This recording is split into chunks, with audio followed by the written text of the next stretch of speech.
Assalamualaikum warahmatullahi wabarakatuh. Sahabat Musbi yang dirahmati Allah, di dalam agama Islam, berdoa merupakan salah satu aktivitas ibadah yang diwajibkan bagi seorang hamba untuk meminta sesuatu kepada Allah Subhanahu wa Ta'ala. Berdoa seringkali dilakukan setelah melaksanakan sholat wajib maupun sholat sunnah. Ketika dalam berdoa, umat Islam dianjurkan untuk terlebih dahulu membaca puji-pujian terhadap Allah Subhanahu wa Ta'ala melalui kalimat-kalimat zikir. Setelah berzikir, barulah memanjatkan keinginannya agar dikabulkan oleh Allah Subhanahu wa Ta'ala. Ternyata adab dalam berdoa tidak hanya itu saja, sebab ada adab-adab lain yang patut dilakukan oleh umat Islam ketika berdoa. Lantas, apa saja adab yang harus dilakukan saat berdoa? Benarkah ada kalimat yang dilarang atau tidak boleh diucapkan ketika berdoa? Simak ulasannya dengan menonton video ini hingga akhir. Dalam Islam, doa merupakan salah satu ibadah yang wajib dilantunkan dalam meminta sesuatu kepada Allah Subhanahu wa Ta'ala. Namun tidak sembarang dalam melakukan doa tersebut. Ada adab-adab yang harus dilakukan dalam berdoa supaya doa kita dikabulkan oleh Allah Subhanahu wa Ta'ala. Dan salah satunya yaitu berdoa dengan bersungguh-sungguh dan meyakini bahwa Allah akan mengabulkan permohonan doa tersebut. Namun sayangnya, ada sebuah kekeliruan yang sering dilakukan oleh umat Islam di dalam berdoa. Bahkan, kekeliruan tersebut seringkali tidak disadari oleh umat Islam sendiri.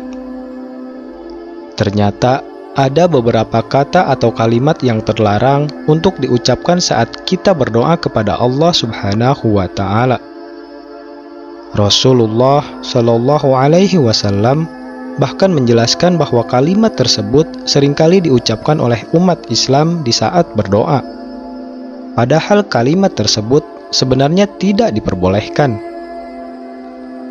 Seringkali kita menjumpai orang-orang berdoa dengan menggunakan kalimat, "Ya Allah, perkenankanlah kami memohon untuk diberikan rizki dan jodoh." Selain itu, ada pula yang berdoa dengan kalimat, "Ya Allah, jika Engkau berkenan, tolong kabulkanlah doa hamba tersebut." Bahkan, sebagian besar umat Islam menganggap bahwa kalimat tersebut baik untuk digunakan saat memanjatkan doa. Secara sepintas, memang tampak seperti tidak ada yang salah dengan kalimat tersebut. Pasalnya, kalimat tersebut terkesan lembut dan tidak memaksa Allah untuk mengabulkan doa yang kita panjatkan.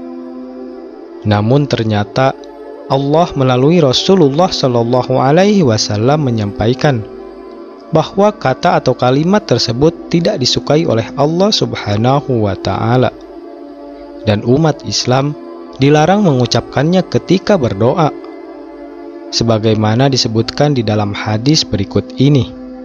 Apabila salah seorang dari kalian berdoa, hendaklah ia sungguh-sungguh di dalam memohon dan jangan ia mengucapkan, "Ya Allah, jika Engkau berkenan, maka berilah aku, karena sesungguhnya tidak ada yang dapat memaksanya." Hadis riwayat Bukhari. Menurut seorang ahli tafsir bernama Ibnu Abdil Bar, kalimat "jika Engkau berkenan" memang sebaiknya tidak digunakan saat berdoa, sebab tidak ada yang dapat memaksa Allah untuk melakukan sesuatu. Allah hanya melakukan apa yang dikehendakinya, dan Allah pun hanya mengabulkan apa yang dikehendaki olehnya. Dalam hadis lain pun disebutkan, janganlah kalian mengucapkan, "Ya Allah, ampunilah aku jika Engkau berkenan. Ya Allah, rahmatilah aku jika Engkau berkenan." Tapi hendaknya ia sungguh-sungguh di dalam memohon, karena sesungguhnya tidak ada yang dapat memaksa Allah Subhanahu wa Ta'ala. Hadis riwayat Bukhari. Dengan menggunakan kata-kata "jika Engkau berkenan", maka seolah-olah seorang hamba menganggap Allah berkemungkinan tidak menyukai doanya. Padahal Allah Subhanahu wa Ta'ala sangat senang apabila hambanya sering berdoa kepadanya. Sebab seorang hamba akan tergolong sombong jika tidak berdoa kepada Allah Subhanahu wa Ta'ala. Ibnu Abdil Bar juga bahkan mengatakan bahwa kalimat "jika engkau berkenan" hukumnya haram jika diucapkan oleh seorang hamba ketika ia berdoa, sedangkan menurut Imam Nawawi, kalimat tersebut hukumnya adalah makruh. Dengan demikian, kalimat "jika engkau berkenan" dianggap tidak berdasar dan tidak sepatutnya diutarakan di saat kita berdoa. Sebab Allah hanya melakukan apa yang dikehendakinya. Selain itu, saat berdoa, hendaknya seorang hamba melakukannya dengan bersungguh-sungguh dan meyakini bahwa doanya tersebut akan dikabulkan oleh Allah Subhanahu wa Ta'ala. Oleh karena itu, umat Islam hendaknya memperhatikan adab-adab yang harus dilakukan di saat berdoa, yaitu mengawalinya dengan pujian-pujian, melakukan berbagai macam zikir, memohon dengan bersungguh-sungguh dan meyakini bahwa Allah akan mengabulkan doa tersebut. Wallahu a'lam bishawab. Wassalamualaikum warahmatullahi wabarakatuh.